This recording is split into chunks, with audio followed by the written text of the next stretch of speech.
That's huge. I think that's the spleen. I don't know what that is. I'll have to ask Bruno. I think that's the spleen. I've never seen it that big. The spleen's over here. There's other models with this. Maybe it's a stomach.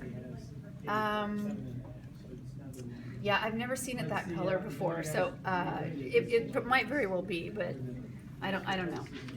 This is going to be your small intestines. I think the stomach would be on top of that. No, your stomach is in that area, right? It is right over here, and then your liver's over here on this side, on the right side. And your stomach's over here on the left, up here. Yes, your stomach's right here. Way up here, like right underneath your chest area there on the left side. Anyway, so you have your, the very first part of your small intestine is called the duodenum. Now, if you guys want to pronounce that different than I'm doing it, that's fine. I've heard it duodenum, I just say duodenum. And then you have the jejunum. Go ahead. Can you go over each thing in the small intestine? You can't see it here. Well, you could be asked what section of the small intestines is this. That's the ileum, Okay. right? Because I know that's the ileocecal valve, because this is the cecum. And I know this is the duodenum, but where the duodenum and where the jejunum is, I don't know. That's not going to be a question. Who knows? I mean, like, I don't even think a gastrointestinal person would know. And I don't know. I guess you could.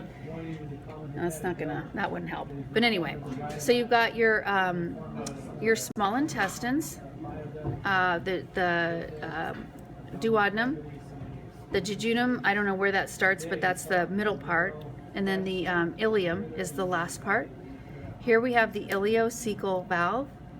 This is the cecum. This is your appendix. This is your ascending colon. This is the large intestines too, by the way. All of this is large intestines. This is small. Okay, so this is the ascending colon. This is the transverse, and this is the descending. And then you have the sigmoid colon. This is the sigmoid. And then this is the rectum. And then this is the anus right here. This structure here, this is the tennae coli right here. This is actually a thicker layer of the longitudinal muscularis externa.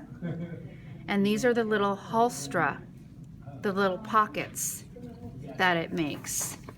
Right? The primary function of the large intestine is to really absorb water. That's the primary function. The appendix mostly acts as a part of the immune system, right? So once the food stuff is deposited or placed into the cecum, you have that valve there. And you guys remember the function of a valve?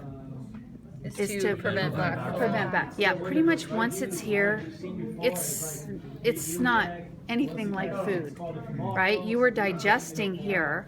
This has got a lot of nutrients in here. I mean, this is so close to this, right? This is pretty much going to end up in the toilet.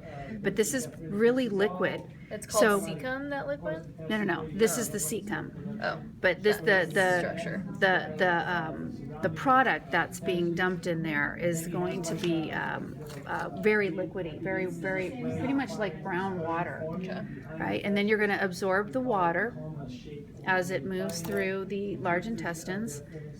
And then hopefully it's, absorbed enough water so that when you use the restroom, it's, looks like what it's supposed to look like. And what's the function of the small intestine? Is absorption.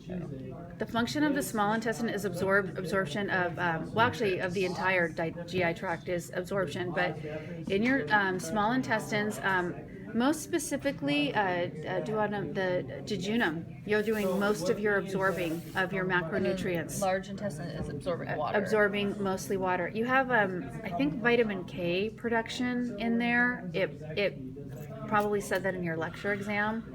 So you have vitamin K production in the large intestines. The tissue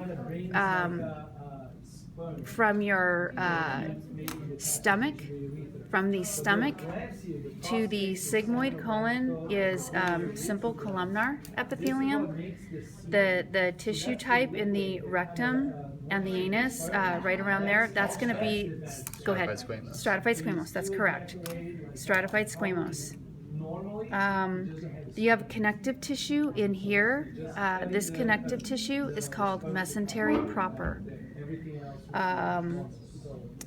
Then you have here, this is going to be the esophagus, right? What type of tissue would you find in the esophagus? So it's stratified squamous in the oral cavity, right? So stratified squamous as you come down, and then once it gets to the stomach, actually I think it becomes, actually I don't know, I think it turns into cuboidal and then columnar, but I'm not quite sure. I know you have stratified squamous right up on the top here, and then you have simple cuboidal in here, because I know when you have like GERD or acid reflux, what happens is you change this tissue into simple columnar. So I know it's not simple columnar here. No, this has to be stratified squamous, because I remember Kara talking about that. So anyway, so here's the esophagus. Need to know all this shit. Oh, we're not going to get that on this model. Oh, okay. Yeah. What's a good model for that? Okay, so you guys could get a question. Does it say tooth on here? No, teeth is like, I think teeth is